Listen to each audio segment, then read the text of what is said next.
You brought up the fact that Americans are likely going to get poorer. It is kind of ironic, Dr. Paul, that whenever we do get poorer, the government tends to intervene more. But you're arguing that more intervention will just lead us to a cycle of becoming poorer. Is it not? Oh, yeah, but all that money, the trillions of dollars that they passed out last year, a lot of those people, they were so far behind already. They caught up on their rents and things like this. So they're still poor, and more people are unemployed, since they were doing that. There was this up and down business, but the people are structurally unemployed, and the people aren't better off. And if you look at debt has exploded. And I think I've done a little booklet on bankruptcy, the financial part, but the moral bankruptcy too, I think is important because of the dependency people have thinking that government and politicians can take care of themselves. And that's the purpose of the political promises, Republicans and Democrats. And they have to outpromise each other. We're going to take care of you. It's going to be okay. But it isn't that easy. There's still some rules and laws in nature and economics that prevail, and that is that the work ethic is pretty important. And there has to be production, and there has to be free choices. And one thing is you can't get a healthy, thriving economy sorted out if you don't have the price of money and the interest rates. That's an important price, probably the most important price that we can talk about. What do you think of the concept of universal basic income? Would that alleviate some of the poverty that we have in the nation? For a day or two, after a couple of checks. No, it'll make it much worse.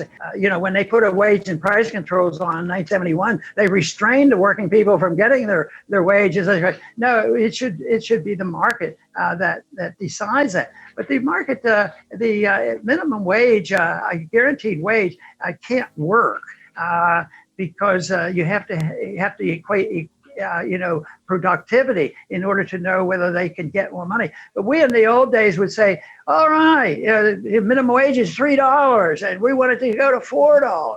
And some of us would say, why not $8? Why not $10? Why not $15? And we were thinking nobody would ever conceive of that. So what are we going to do? It's up to $15. But it doesn't work that way. By the time it gets to 15, it's still $2.50 in purchasing power or whatever. You have to deal with purchasing power, not these nominal numbers that the politicians are attracted to. And a lot of people say, oh, $15 would be wonderful. It's not the answer. You have to have sound money, and you have to have free markets, and you have to have rewards for what people do, and you have to a free market price of money and interest rate. Otherwise, you just build the bubbles bigger and bigger.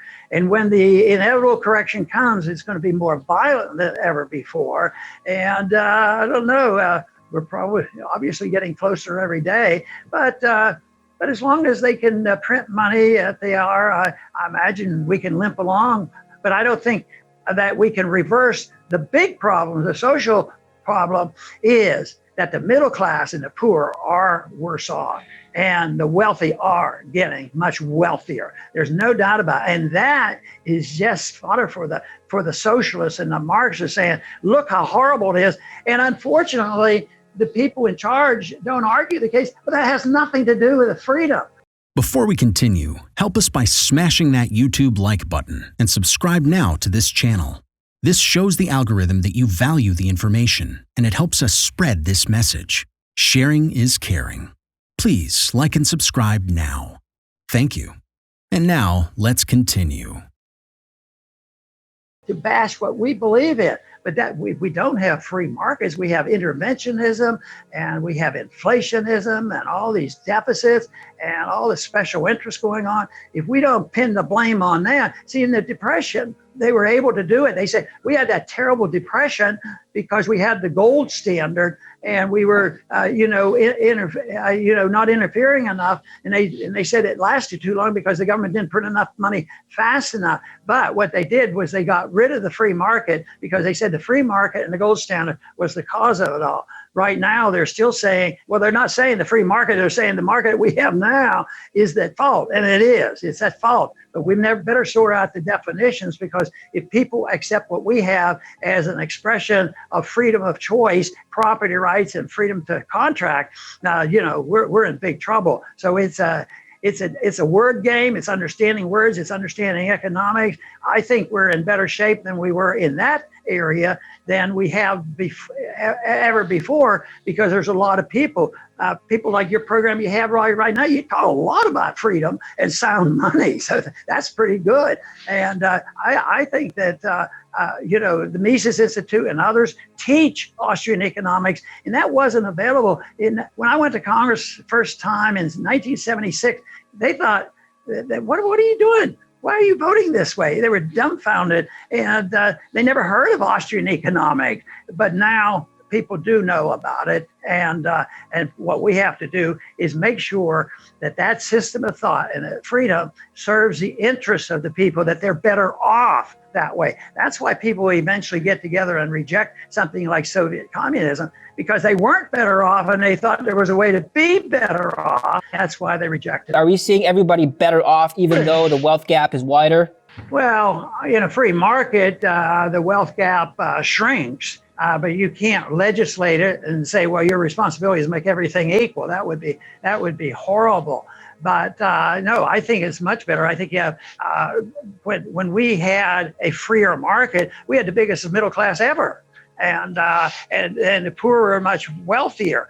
But I think that it's a source of a great deal of social friction right now, because I do believe that people really are suffering. And I mean, just the whole idea, I'm dumbfounded to think that we have tent cities and all the mess that's going on in our cities. These aren't people that are just a little bit poorer. There are people who are destitute, and they say, well, there's no inflation. Of course, there's a lot of inflation. Depends on whom you talk to. And inflation is there, and it hurts the poor people more than the rich people. And the figures that they pass out from the monetary authorities, it's never very bad. No, we're trying to get the inflation rate up to 2%. What if they measured inflation by the price of stocks and bonds? They're skyrocketing. What if they measured it by the stock of cryptocurrency? Maybe there's some inflation there for all we know. So no, the money goes somewhere, but it doesn't serve much purpose if it comes out of thin air. It has to come as a consequence of work. What to do in such a situation? Inform yourself and keep your financial education strong. We from the Compact Group offer our loyal subscribers a free educational portal with first-hand monetary, financial, and economic knowledge. Enter our invite-only Insider Club by clicking the link below. You will get access to first-class information far earlier than the rest. We have prepared a special deal for all our members, where you can access a giant pool of Robert Kiyosaki's financial wisdom for just $1. To find out more, simply click the link below and join our Insider Club absolutely free. But there is more you can and should do. Build up several streams of income. More and more people realize that they have to take their future in their own hands, but they don't know how and where to start.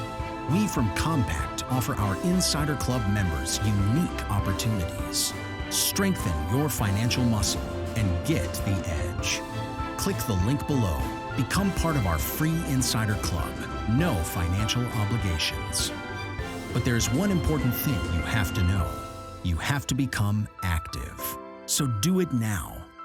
Become active, and see you on the other side.